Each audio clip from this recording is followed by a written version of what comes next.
Thank you, Honourable Speaker. I just want to say something very clearly. On this side of the House, we support human rights. We support dignity. We support the fundamental belief that every person in Canada and British Columbia deserves to live free from discrimination and hatred and has the freedom to express themselves without the fear of retaliation.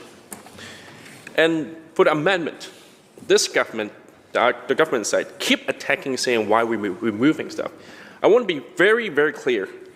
In the motion paper and the amendment, it clearly says we support the human rights codes. Not subtracting something, not deleting something from the human rights code. So please do not spread misinformation or false information that we're removing anything from the code. Because just because a motion cannot remove anything from the code itself. It's in the Act. It's in the Act. Whenever we put a motion out, Members, do we need to... hold on. Member has the floor. Thank you. Continue. When we put a motion out, do we copy and paste the entire Act out? I bet the government bills did not do that.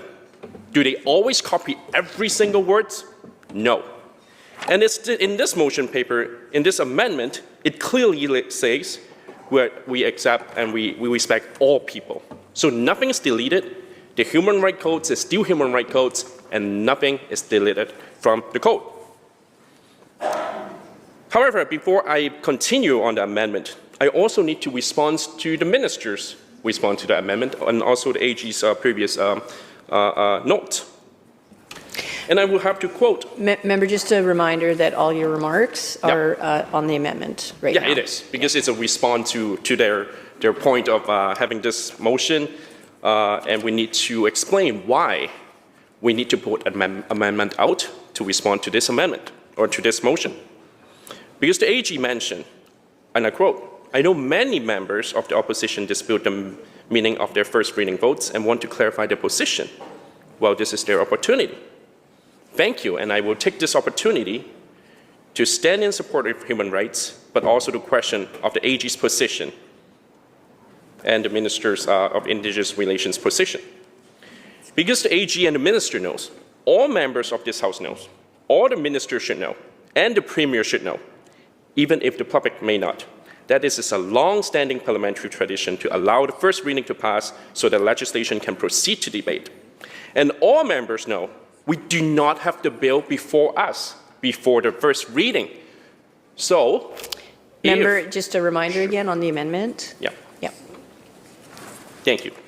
Again, we need to explain the reason behind this amendment, because this is what the AG mentioned why this motion is being bring forward and why we have to remove some of the words in our amendment. And without the background, I cannot fully describe why we have to remove that.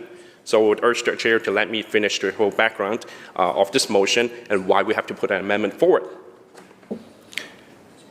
I'll continue. And that is why exactly we need to explain to the public that nobody in this House actually knows the bill in first reading. However, this government, this Premier, Attorney General, and this Minister have chosen to twist that very tradition to attack the opposition, just mentioned before. This is not a good faith debate. Almost fair. The Human Rights Code exists for a reason. It exists to protect all people from any characteristic that make up who we are as individuals and as communities. And those protections matter. They matter deeply. As someone who represents a very diverse community in Richmond Centre, I see every day how very important those protections from people who come from different backgrounds, cultures, and life experience.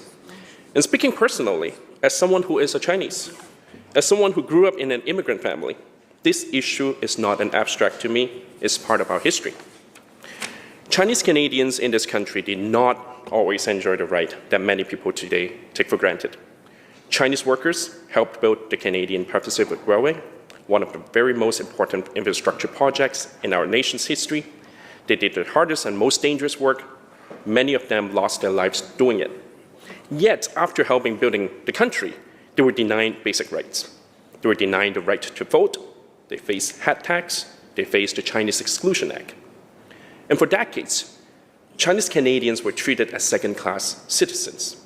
It took generations of advocacy and courage for Chinese Canadians to gain the right and should have existed from the beginning.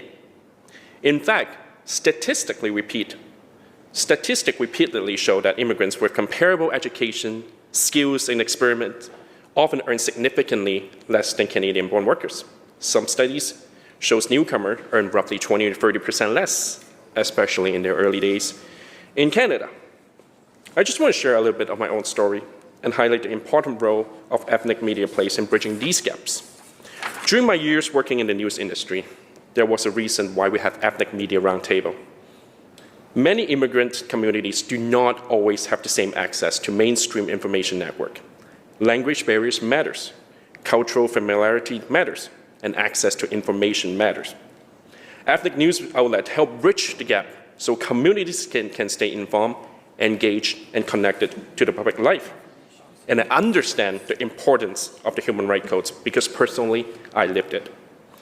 When I was in elementary school and secondary school, English was not always easy. Like many immigrant kids, I had accents, and even today I still have it. Anyone who grew up as an immigrant knows what that experience can be like. Sometimes you can be judged before people even know you or know who you are. Sometimes people assume things about you simply because of how you speak. And those experiences also shape resilience. And that reminds us why fairness matters, and why equality matters, and why we ensure that every individual, regardless of their background, or has the opportunity to succeed and treat with respect. And that is why this amendment matters, because all people need to be respected. Let me be very clear again. The goal of the protection is for all people, for protection from the discrimination that is something that we support. But supporting human rights does not mean we should never ask questions of how the system operates. And this is where this amendment becomes more complicated. And we need to amend it because this motion also raised another very important question about priorities. At a time when British Columbians are struggling with affordability, when small businesses are closing, when families are worried about the economy and the rising cost of living, this government chose to bring forward a motion like this. And we have to ask why. It is. Member, yeah, just a reminder on the amendment. Because the wording in the motion have so many things behind the tribunal power, etc., and we have to delete it because it matters. Why do you guys bring forward such a motion? We need to amend it because we found out that the government is trying to play political games, and that's why we have to delete some of the wording to make sure we do not support the government's political game, and we move forward in discussion and debate on the stuff that matters to British Columbians, like public safety, like housing, like private property rights. And these are the things that matters.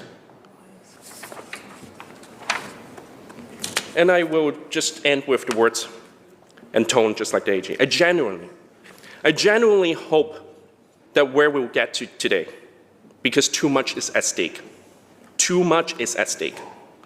For too long, we have allowed this government to play political games instead of actually working to solve the problem and the mess this government has created. So I genuinely hope that today we can discuss and debate the issues that truly matters to British Columbians. The growing deficit, jobs for younger generations, senior care, long ER wait times, private property rights, growing our economy, strengthening our education system, and improving public safety. These are the issues that we should be focusing on, not a motion that asks us to support an expansion of power for tribunal-appointed by this government. That's why this amendment matters, and I urge the House to support this amendment. Thank you.